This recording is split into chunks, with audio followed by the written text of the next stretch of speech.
Durant cette semaine de la prévention du suicide, prenez un instant pour écouter la vidéo qui suit. Vous pourriez faire une différence auprès d'un proche qui vous est cher.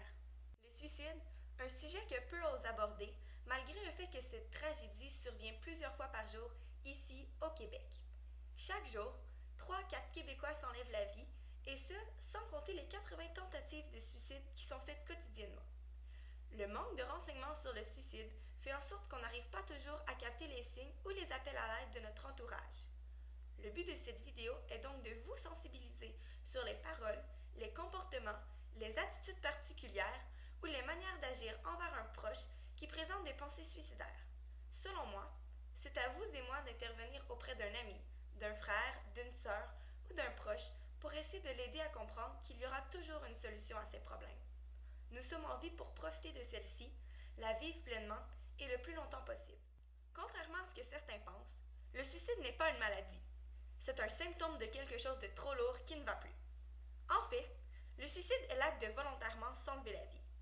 Effectivement, cet acte est irréversible et très percutant pour l'entourage de la personne suicidaire. Les principales causes qui mènent au suicide sont une accumulation de tristesse, la perte de tout espoir en l'avenir, des problèmes de dépendance soit au jeu, à la drogue ou à l'alcool, la perte d'un emploi, les peines d'amour, l'intimidation, les crises économiques et plus encore. Les gens qui veulent se suicider sont des personnes qui ne vont pas bien depuis un certain temps. Attention! C'est important de saisir que le suicide n'est pas perçu comme un choix par les personnes suicidaires, mais plutôt comme étant la solution ultime à une série de problèmes et de souffrances non résolues. En fait, les personnes suicidaires se rendent à un tel point où ils manquent de solutions. Pendant longtemps, ils vont essayer de résoudre leurs problèmes, de remonter la pente, mais ils vont finir par perdre espoir. Stop! Le suicide n'est jamais une solution. Il faut agir pour le prévenir dès qu'il est question de pensée suicidaire pour éviter que ça dégénère. Écoutons maintenant le témoignage anonyme d'une étudiante qui a pensé au suicide et qui s'en est sortie la tête haute. Concrètement, c'est quoi qui t'a le plus aidé à t'en sortir? La chose qui m'a plus aidée, c'est quand mon amie, elle a dit « Là, si tu le dis pas à ta mère, je vais appeler chez toi. » C'était une menace, puis je l'ai haïe pour avoir fait ça, mais maintenant je la remercie. Dire à ma mère c'était quoi qui se passait, puis qu'elle, après ça, elle a pris un peu les choses en main, parce que c'est ça dont on a besoin, c'est de juste laisser aller, que ce soit plus nous qui contrôle la situation, parce qu'on a perdu le contrôle. Faut que ce soit quelqu'un d'autre qui contrôle la situation. Quand même que tu les écoutes et que tu prennes conscience qu'ils sont là pour toi. Il n'y a personne qui est tout seul. Une fois que tu en as parlé à ta mère, est-ce que ta mère elle a su exactement quoi faire pour t'aider à sortir de ces pensées suicidaires-là, ou tu t'es dirigé vers quelqu'un d'autre? Ben en fait, non. Ma mère, elle savait pas quoi faire. Puis dans le fond, ce qu'il faut, c'est juste pas avoir peur après ça d'aller chercher de l'aide compétente. Il n'y a pas de parents qui vont trouver. C'est pas les parents qui vont vraiment t'aider à t'en sortir, c'est les parents qui vont pouvoir t'aider à faire les démarches pour t'en sortir. Qu'est-ce que tu conseillerais aux jeunes adolescents de faire pour s'en sortir? C'est surtout une humeur globale qu'il faut changer. Il faut que tu commences à voir les choses plus positives, que tu t'ailles régler tes problèmes avec un psy ou quelque chose, parce que sinon tu reviens tout le temps à tes problèmes. Il n'y a pas de truc simple. Il faut vraiment que tu fasses la démarche au complet. Finalement, c'est quoi la réaction que tu attendrais de la part de tes amis? Ouais, ben, il faut pas que les amis en parlent à d'autres. Faut qu'ils respectent ton besoin de confidentialité, si tu veux. Parce que même s'il faut que les amis respectent ce qu'on leur dit, quand c'est rendu une situation quasiment d'urgence, il faut qu'ils aillent chercher quelqu'un. Il faut qu'ils te contraignent à dire à quelqu'un, parce que sinon, ben, tu peux finir par te tuer. Malheureusement, il n'existe pas de traitement spécifique pour les personnes suicidaires. Toutefois, comme nous l'a conseillé notre témoignage, se tourner vers des psychologues ou des intervenants qui sauront vous conseiller est la meilleure solution envisageable pour aider une personne suicidaire. C'est parfois difficile de demander de l'aide. On ne sait pas toujours comment s'y prendre puisque c'est un sujet délicat. Toutefois, en parlant, vous faites un grand pas vers l'avant. C'est bien beau savoir ce qu'est le suicide, mais confronté à une situation dans laquelle vous devrez intervenir, ça reste plus difficile et plus délicat.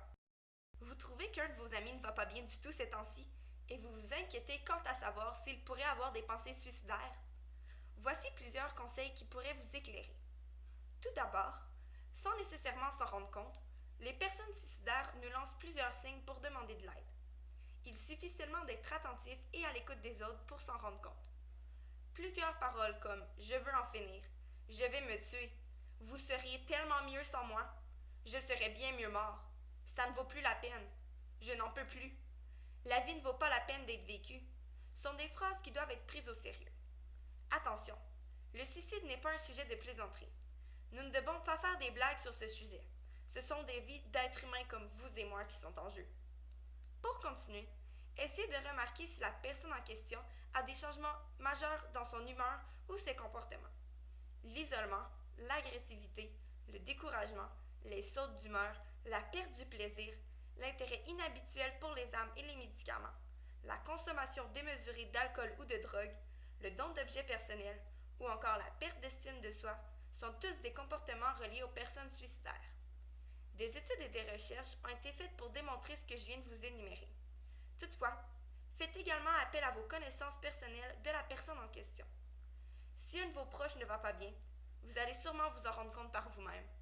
Voici le témoignage de Laurence Forêt. Certaines de ses amies lui ont fait la confidence qu'elles avaient des pensées suicidaires. Écoutez bien son témoignage pour en retirer les points positifs. Comment t'as trouvé ça? Comment t'as vécu ça qu'elle te fasse la confidence qu'elle avait des pensées suicidaires? C'est dur de comprendre quelqu'un qui veut se suicider quand on n'est pas là dans ta vie, mais je faisais mon possible puis je voulais les aider à qu'ils soient mieux dans leur peau puis qu'ils veulent rester en vie. Quelle a été ta réaction quand ils t'ont annoncé qu'elles avaient des pensées suicidaires?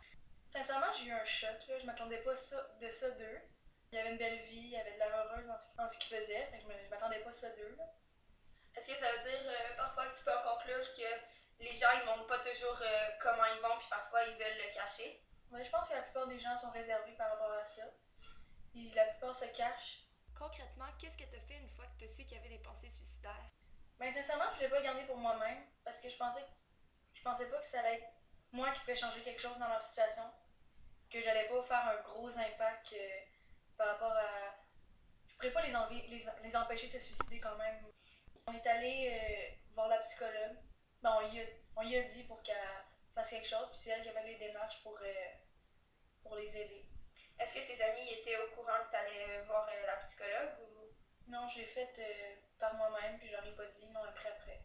Est-ce que ça a été quoi leur réaction? Est-ce qu'ils étaient fâchés? Ça leur a pris un bon moment à en reparler, là.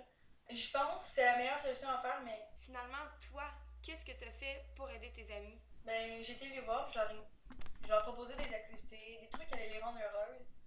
Après le suicide de sa jeune fille de 12 ans, la mère de Rebecca nous sensibilise au fait de toujours rester à l'écoute des signes que les autres nous envoient, et ce, encore plus si un de vos proches a déjà songé au suicide. Cette jeune fille prétendait avoir remonté la pente, mais ce n'était malheureusement pas le cas. Ne vous fiez pas aux apparences. Un changement drastique dans le comportement d'un de vos proches doit être pris en considération. Il ne faut pas négliger les comportements nommés plus haut, mais il ne faut pas non plus les prendre comme une preuve fiable pour tous. Chacun vit ses moments les plus difficiles d'une manière différente. Majoritairement, ceux qui ont des pensées suicidaires vont être démoralisés et tristes. Cependant, certaines personnes vont être au contraire hyperactives et débordantes d'énergie pour dissimuler qu'ils ne vont pas bien. Finalement, pour conclure les éléments à prendre au sérieux pour détecter qu'une personne a des pensées suicidaires, je vais vous faire part d'une des plus grandes découvertes que j'ai eues en faisant mes recherches. Certains pensent que si une personne parle du suicide, elle ne passera jamais à l'acte. Parler du suicide est bien au contraire un signal alarmant qui signifie qu'une personne est plus à risque. Si une personne est si dépassée par ses problèmes qu'elle envisage le suicide comme solution, elle mérite d'être prise au sérieux. Une jeune fille nous a fait part de son témoignage dans la revue Okapi. Je ne sais plus quoi faire. Une de mes meilleures amies m'a dit un jour qu'elle ne supportait plus de vivre et qu'elle voulait mourir. J'ai peur de me retrouver à son enterrement. Dois-je le dire à quelqu'un? Elle m'a fait promettre de ne rien dire à personne. Face à une situation semblable à celle-ci, on ne sait pas toujours comment réagir puisqu'on ne veut pas trahir ou perdre notre ami. Selon moi, la vie de votre ami est trop importante pour ne pas réagir. C'est mieux d'avoir un ami fâché que de le perdre à tout jamais. Maintenant que vous savez comment détecter qu'une personne est suicidaire, il est primordial de savoir comment agir face à une situation si délicate. Durant tout le processus que vous allez faire, notez qu'il est important de vous respecter et de respecter votre proche. Ce n'est pas une tâche facile de savoir qu'un de vos proches pense au suicide. Si pour toutes sortes de raisons, vous n'avez pas la force d'intervenir Parlez-en à un adulte en qui vous avez confiance. Dans aucun cas, une personne suicidaire ne doit être laissée à elle-même. Voici maintenant ce qu'il est préférable de faire si vous êtes témoin qu'un de vos proches a des pensées suicidaires. Tout d'abord, mettez votre proche en confiance afin qu'il sente que vous êtes présent pour lui et qu'il n'est pas laissé à lui-même. Par la suite, tentez de comprendre ce qu'il vit en vous mettant à sa place. Savoir qu'un de vos proches est suicidaire est une très grande confidence que vous devez supporter. Il faut donc la prendre au sérieux et la respecter.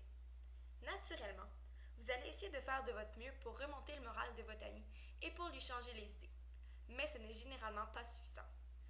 Lorsqu'un proche a des pensées suicidaires, ça démontre qu'il est passé par-dessus une série d'épreuves et qu'il est en manque de solutions. C'est pourquoi il pense à s'enlever la vie. Essayez de le convaincre d'aller voir une personne de confiance, que ce soit un adulte, un psychologue, un intervenant ou une psychoéducatrice. Cette personne saura comment mieux l'aider à traverser cette période plus difficile.